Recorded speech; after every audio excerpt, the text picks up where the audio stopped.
So let's start off with a database. We have a database called user group, and right now there's absolutely nothing in there, no tables, nothing. So if we fire up our generator, let's pick the data source first, user group, and we're pointing to the user group database. Good, and we can see there's nothing here because we have nothing in that database. Let's start adding some things. So we have our user group. Let's add a table called members of the user group. Now every table should have at least a primary key. We'll call that ID. And primary key, not null, auto increment. And let's add another field for this, and we'll call that name. Keep it simple. Let's call it name for now. And that's going to be a character field. Varchar. The length of 50 is the default, 50 characters length. This will limit us in our length of characters that's entered in this field for the database. And also not null, which means no blank values will be able to be entered. So we'll always have to have a value for this.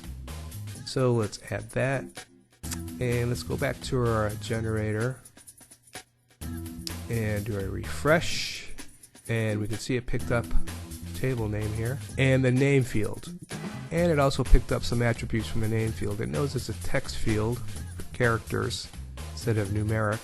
It also knows the length is 50 and that it's not null, it's a required field, because at the database it read all that stuff automatically. So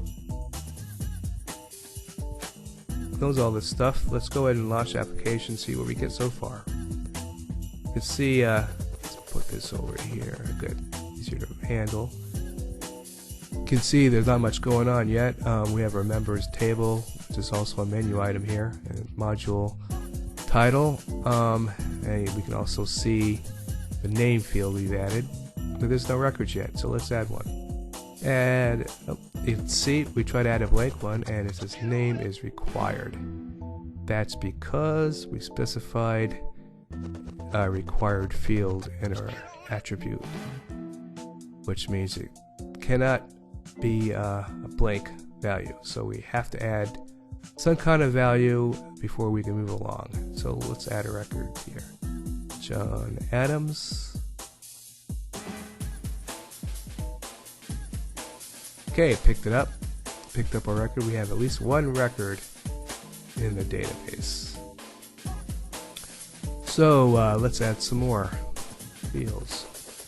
Add another field here. We'll call this email address. And it's going to be another character field, varchar. Length of 50.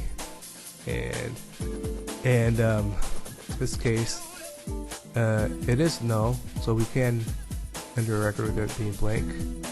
So add another field called comments, and this is different. As it being a text field, it actually could be a multi-line text field. So instead of a regular varchar single line text field, we're going to allow multiple lines for this particular field. And add the field there. Let's go back to our application generator and do a refresh. Okay, we can see it picked up a couple of our email address field and our comments field. And it knows it's actually a multi-line text field, text area. So let's do some changes here, and let's limit, instead of 50, let's limit our character length to 10. Okay, and email address is not an ordinary text field. It should be formatted to a specific email address format. So let's change that. And we don't want to show every field on the table, so we don't really need to show comments. So let's just show the name and the email address. Launch it, and we can see it just showed the two fields we chose, name and email address, no comments because we chose not to show it. And let's go ahead and add a record.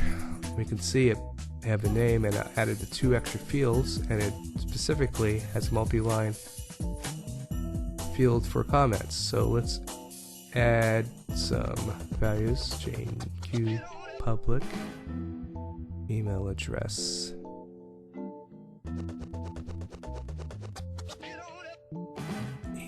and then we'll have just random comments, doesn't matter. And oh, we get some validation kicked in.